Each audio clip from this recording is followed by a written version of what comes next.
Bonjour tout le monde, alors ça fait une bonne paye qu'on s'était pas vu. Le dernier trimestre, j'ai pas eu le temps du tout de faire des vidéos YouTube et là, ce format, ça va être pour moi l'occasion d'essayer de trouver une récurrence un petit peu dans les vidéos, mais surtout de faire des vidéos moins longues parce que j'ai absolument plus le temps, de faire du montage en fait. Donc mon idée, ça va être de boire un petit café avec vous, tous les mardis, jeudis et dimanches matin.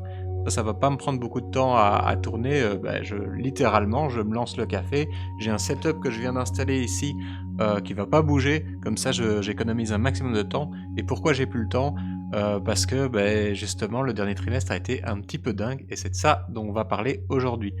Avant ça, pour ceux, qui me connaissent pas et qui rejoignent l'aventure un petit peu en marche, hem, le but de moi c'est Bunit et le but de cette chaîne, c'est, de documenter la création d'une entreprise de jeux de figurines, mais aussi de création culturelle à sens plus large, parce que j'aimerais bien faire de la BD, du jeu de rôle grandeur nature, peu importe en fait, j'aime bien faire des projets et on va voir si je vais y arriver. Ça fait 5 ans que cette chaîne a débuté, donc le trajet est long sa mère, mais c'est pas grave parce que, justement, c'est tout doucement en train, de prendre un petit peu son envol. On a taffé de ouf, mais là, je pense qu'on commence à atteindre quelque chose d'assez cool, et c'est au donc aujourd'hui, donc voilà, je vais balbutier, ça va pas être aussi, coupé, monté qu'avant, désolé pour ça, mais le but de l'objectif, c'est de faire zéro montage. Donc il va y avoir, moi qui galère un petit peu de temps en temps à retrouver mes mots, mais l'idée, c'est aussi de s'améliorer aussi dans ma diction et dans ma fluidité au fur et à mesure des vidéos. Donc au final, ça va peut-être avoir un effet positif, même sur ma façon de communiquer tout simplement. Du coup, hem, moi, avec les vidéos YouTube, de toute façon, je trouvais plus vraiment un kiff de ouf, parce que je devais, à chaque fois que j'avais une sortie de vidéo, je devais faire une sortie de vidéo, une sortie de figurines, je devais faire une vidéo, parce que c'était à ce moment-là que je vendais le plus de figurines, en fait. Et je me suis retrouvé dans l'inverse de ce que je voulais au début, parce que mon objectif, c'était vraiment de documenter, notre parcours et je me suis retrouvé, à devoir faire de la vente, de la news, en fait, de mes propres sorties, sinon ça se vendait pas. Mais là, les choses ont vraiment changé parce qu'en 2025, en fait, il y a quasiment un an pile poil, c'était en février, j'ai quitté mon boulot parce que je lançais un nouveau projet. Donc ce nouveau projet, c'est Nexus Keeper, c'est un jeu de figurines dans un petit cube qui se déplie, hop, en champ de bataille, avec une figurine qui est aimantée au socle, au cube. Et c'est un petit jeu de bataille, assez relax, c'est très fun. C'est fait pour les enfants aussi, donc je voulais que ce soit un petit peu plus grand public que mon premier jeu, Warband, qui est vraiment un jeu de figurines d'escarmouches de bataille. Et là, je voulais faire un truc un peu cool aussi parce que j'avais envie d'un thème un peu plus light, donc un truc un peu, voilà, un peu plus caricatural, un peu plus cartoon. On n'est pas tout à fait dans du cartoon, mais on tend quand même vers ça. Et en fait, j'y croyais tellement à ce projet, que je vais pas vous dire que je suis surpris par le succès que j'ai eu là les derniers mois, parce que ce serait mentir, parce que j'ai quitté mon taf, parce que je croyais à ce projet. Donc en fait, j'étais persuadé que j'avais assez d'expérience et que j'avais assez bien bossé, ce projet pour qu'il plaise aux gens. Après, est-ce que je m'attendais au niveau de réussite qu'on a eu le dernier trimestre? Pas vraiment, je pensais que ça allait prendre un petit peu plus de temps. Si vous vous souvenez même, enfin, ceux qui ont vu la vidéo, je pense, je sais plus c'est dans laquelle, on s'en fout. Je disais en fait que j'avais envie que ce jeu, ce soit une ouverture pour tous les créateurs et que les créateurs, que d'autres créateurs puissent venir sculpter leurs figurines et vendre des keepers. Donc les keepers, c'est le nom que je donne aux figurines de Nexus Keeper, et que d'autres créateurs puissent créer leurs figurines et les vendre de leur côté et qu'on fasse un espèce de jeu communautaire comme ça. Et au final, j'ai pas du tout eu l'occasion de mettre ça en place pour deux raisons. Premièrement, parce que c'est un taf de malade en fait, donc les autres créateurs n'allaient pas pouvoir. C'est un taf à temps plein en fait, ce travail, donc il n'y a pas moyen de faire ça un petit peu sur le côté. Ça veut dire qu'ils doivent abandonner ce qu'ils font déjà et ça, c'est pas possible. Et en plus, j'ai été plus ou moins assailli de allez, de pas de ventes, mais de retours positifs et de témoignages de gens qui me disaient que ça leur plaisait et au final, Le temps que je fasse, les six premières figurines, le jeu, il me demandait absolument tout mon temps et c'était lancé, je me demandais à des nouveaux sculpteurs de rejoindre l'aventure et heu et ça commençait à prendre vraiment son envol, donc j'ai pas eu le temps de mettre en place un je croyais que j'allais vraiment avoir besoin de plus de monde dans ce projet et au final, le retour du public a été tellement fou que, j'ai pas eu le temps de mettre en place d'autres choses et que, j'ai dû m'y mettre, vraiment à fond.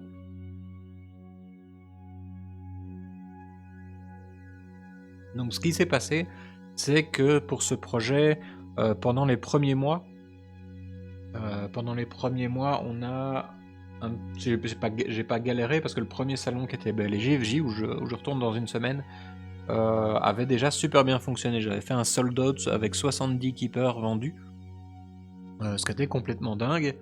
Après voilà, le jeu a dû trouver un petit peu plus ses marques parce qu'au début, je travaillais, j'achetais des plus petites quantités de matériel, tout me coûtait plus cher, j'ai amélioré le produit depuis aussi et en fait, le prix était un petit peu trop haut. Je crois qu'on était à 35-36, peut-être 38, mais je m'avance peut-être. Je crois que c'était 35-36 €, pour un keeper et je j'ai été à Paris et Ludique et ça a été, par contre, l'enfer là. Ça a pas marché du tout. Les gens étaient vraiment très grand public, c'était pas du tout des gens qui connaissaient la figurine, donc quand ils voyaient un cube à 32 €, ils compre ah non pas 32 là, 32 c'est le prix de maintenant, c'était à 35 €, ils comprenaient pas, c'était le prix, pour eux de enfin, ils comparaient ça avec un prix quasiment d'un Monopoly qui est fait en Chine à la chaîne par des machines. Là, c'est moi qui m'amuse à monter chaque petit cube à la main, à l'aimanter, à monter la figurine, donc c'est pas du tout le même délire. Hem et donc ça a été, la catastrophe et j'ai fini par devoir brader, des keepers, donc j'ai fini par les vendre 25 € je crois à la fin où là ça commençait à partir, tout simplement pour pouvoir après payer l'essence pour rentrer à la base, pour pas repartir bredouille quoi, pour faire quand même quelques centaines d'euros avant de repartir. Donc vraiment un drame complet, en plus la météo était dégueulasse, c'était vraiment un enfer, mais c'était aussi c'était une bonne expérience au final, parce qu'après 5 ans de travail, je commence à plus trop m'en faire quand il y a un salon qui marche pas, quand il y a une sa un quand il y a une journée qui va pas. En fait, il y a tout le temps des trucs qui vont pas très grave. Ça donne à chaque fois des pistes de réflexion pour améliorer les choses. Et du coup, voilà, j'ai réussi, après le salon là, j'ai acheté, du filament en masse, des aimants en masse et vraiment j'ai fait des réductions de prix sur à peu près tous les petits matériaux pour arriver à quelque chose, de correct et arriver maintenant à 32 € le cube et 105 € quand on les prend par 4. Je vais prévoir après d'autres packs par la suite, avec les prochaines figurines qui arrivent, mais l'idée, voilà, on arrive à 26,50 € quand on prend le gros pack de 4, ce qui commence à être, voilà, un bon prix. C'est le prix plus ou moins, que qu'on devrait pouvoir atteindre, idéalement. Quand j'en vends un seul, c'est pas possible de le faire à 25-26 € bien sûr, surtout que, quand on n'en vend qu'un seul, en fait, les frais de port sont plus élevés que ce que je fais payer sur le site, donc dans ces 25 €, il y a des frais de port, un peu des frais de port qui passent. Il y a le packaging et pour ceux qui ont déjà acheté des keepers, vous pourrez confirmer, j'emballe les trucs de ouf parce que comme les figurines sont déjà montées, il faut pas que ça se casse et je me suis complètement perdu parce que c'est pas de ça qu'on devait parler. Non, on devait parler, de ce qui s'est passé en 2025. Je vous l'avais dit, je vais me perdre un petit peu. Et du coup, après ça, on est arrivé à la deuxième partie de l'année et on est arrivé, au Hammer Time qui s'est, bien passé. Pas Ça a pas été une folie complète, mais bon, les gars du Hammer Time, vous commencez à m'avoir vu quelques fois, donc c'est normal que, le même public qu'on voit d'année en année. Mais bon, moi, c'est mon salon préféré, donc j'y retourne peu importe, qu'on fasse des gros chiffres ou pas. Mais franchement, c'était quand même pas mal. Je crois qu'on a fait, autant, voire juste un tout petit peu plus que les JFJ. Donc vraiment, très, très bien et ensuite est venu Octogone et Octogone, c'est là que tout est parti en couille et c'est là que, je crois qu'il y a plus de vidéos sur la chaîne. Du coup, ça vous explique un petit peu pourquoi. C'est ce moment où le projet a vraiment pour moi décollé. En fait, j'y suis allé tout seul à Octogone et j'avais un petit stand, tout au bout du salon, donc il fallait déjà avoir fait tout le salon pour arriver chez moi et donc ça a pas marché pendant genre la première heure et ensuite les gens sont arrivés jusqu'au stand et là, ça ne s'est plus arrêté des 3 jours. Donc 3 jours intensifs, je crois j'ai vendu je crois 170 keepers. Je me suis pas arrêté, il y a les gars du stand d'à côté qui m'ont gentiment, remplacé le temps, enfin surveillé le stand le temps que j'aille, vite chercher un sandwich pour bouffer. Donc c'était vraiment une folie, il y avait, du monde tout le temps, les retours des gens étaient dingues, les gens repartaient à chaque fois avec 4-6 keepers, donc c'est vraiment un truc de ouf et ouais, j'ai vraiment tenu sur place juste à l'adrénaline parce que c'était pas possible, d'enchaîner comme ça, sans une deuxième personne pour m'épauler donc mais au final, l'adrénaline et le café et les petits bonbons que m'apportait Guillaume de l'organisation, parce qu'ils voilà, ils étaient vraiment aux petits oignons avec moi, donc ça c'était trop cool. Et non seulement ce salon ça a été un carton plein, j'aurais pu faire un sold out, hein. Je crois que j'étais arrivé avec non, je crois que j'étais arrivé avec 200 keepers et que j'en ai vendu entre 160 et 170. Donc on est passé pas loin du sold out. Je crois que Morglub, donc le petit personnage ici sculpté par Rémi Tremblay, a fait un sold out. Caplac était pas loin non plus. Donc vraiment un truc de ouf. Et ça s'arrête pas là parce que après Octogone, il y a aussi tous les gens qui avaient pris juste, qui avaient regardé ce que c'était et qui ont après commandé après le salon. Donc, et en fait, ça s'est pas arrêté jusqu'à la fin de l'année. Et avec les fêtes, ça a redoublé de ouf. En fait, je faisais une vente tous les 3 jours sur le site web. Et moi, le site web, c'est vraiment pas là d'habitude où je fais des ventes. C'est vraiment un petit peu en plus, je fais de temps en temps une vente. Quand il y a une sortie, je vends parfois une dizaine de figurines. Si au début du projet, j'en vendais une trentaine parce qu'il y avait une espèce de petite hype sur Warband. Ensuite, ça s'est calmé. C'était une sortie. Quand il y avait une sortie, j'en faisais 10. Et puis, ça s'est vraiment calmé. Quand je faisais une sortie, j'en vendais 3, 4, 5. Donc, c'était vraiment là, un petit peu le déclin à ce niveau-là. Parce que j'avais aussi annoncé que je passais. Que je commençais à créer un nouveau jeu, Cloud Harbor, dont on va parler, et donc les gens attendent un petit peu de voir pour est-ce que ça vaut la peine d'acheter des figurines Warband ou pas, donc ça s'est complètement calmé, mais du coup je faisais pas tellement de ventes en ligne, et là avec Nexus Keeper, tout d'un coup je faisais une vente tous les 3 jours, surtout avec des coûts de poignée moyens qui étaient beaucoup plus élevés qu'avec Warband, donc c'était vraiment cool. Et ensuite est venu Guillaume d'apprendre la peinture sur figurine, qui a commencé à faire des vidéos sur sa chaîne, sur Nexus Keeper, parce qu'il kiffe le projet et parce qu'on a commencé du coup à travailler ensemble, parce qu'on s'entend bien depuis le début aussi. Vraiment depuis Warband on s'entend bien, hein. Il avait fait 2-3 trucs avec moi, donc je suis ultra content de pouvoir bosser avec lui. Et puis parce qu'il y avait aussi Noël qui arrivait. Donc fin novembre à début janvier, c'était un truc de dingue. Dans les 2 semaines autour des fêtes, on parle vraiment de 2 à 3 ventes par jour. Un truc de malade. Bon, il y aura quand même une petite coupe dans la vidéo parce que mon appareil photo vient de s'arrêter. Point très grave, on continue. Du coup, les ventes en ligne ont commencé à décoller de ouf. Je faisais 2 à 3 ventes par jour aux alentours des fêtes, donc ça c'est une folie furieuse pour moi. J'étais vraiment en train d'enchaîner à faire des cartons, à essayer d'emballer plus vite que vous passiez des commandes, et j'étais en flux tendu complet au niveau de la production. Parfois, les cubes qui s'imprimaient la veille, je les vendais le lendemain. Donc c'était une folie furieuse. Donc même au niveau en ligne, ça a commencé à décoller. Et au final, cette année 2025, j'ai fait 3 fois plus que ma meilleure année, qui était en 2023. Donc en termes de revenus, en termes de chiffre d'affaires.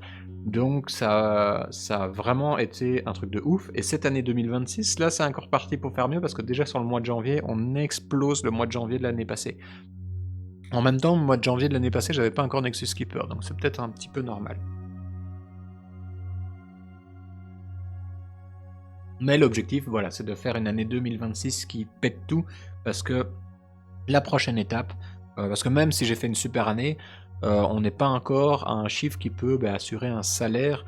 En fait, il pourrait assurer un salaire, j'ai fait exactement le chiffre parfait pour faire un salaire pour toute une année pour moi, mais il faut compter en plus de ça que j'ai acheté 3 imprimantes, que j'ai déjà financé 11 sculptures, donc il n'y a que 8 keepers, mais il y en a déjà 11 qui sont payés.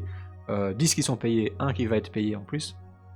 Et du filament à grande coudée, donc des aimants et tout, et puis les figurines elles-mêmes qui sont produites par Trashfire Studio.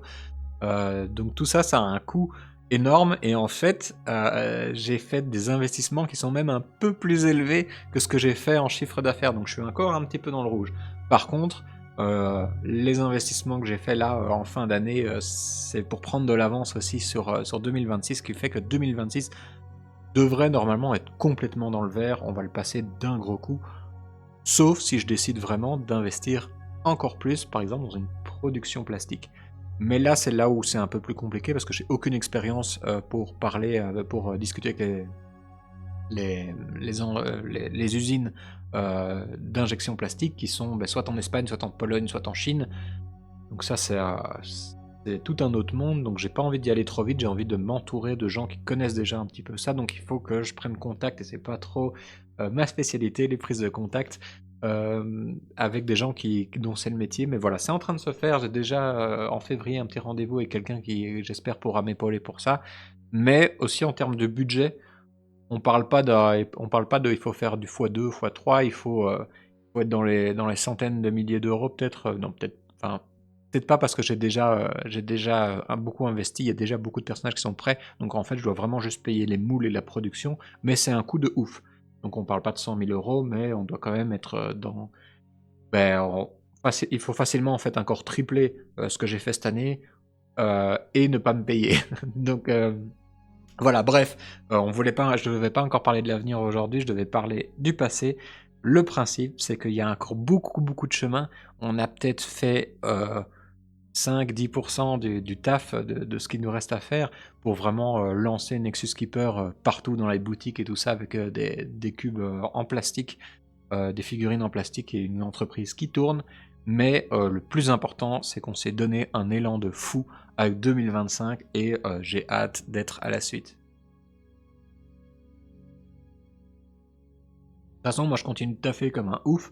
Là, dans une semaine, le week-end prochain, j'ai les JFJ qui arrivent et j'essaye d'arriver avec 180 à 200 keepers sur place.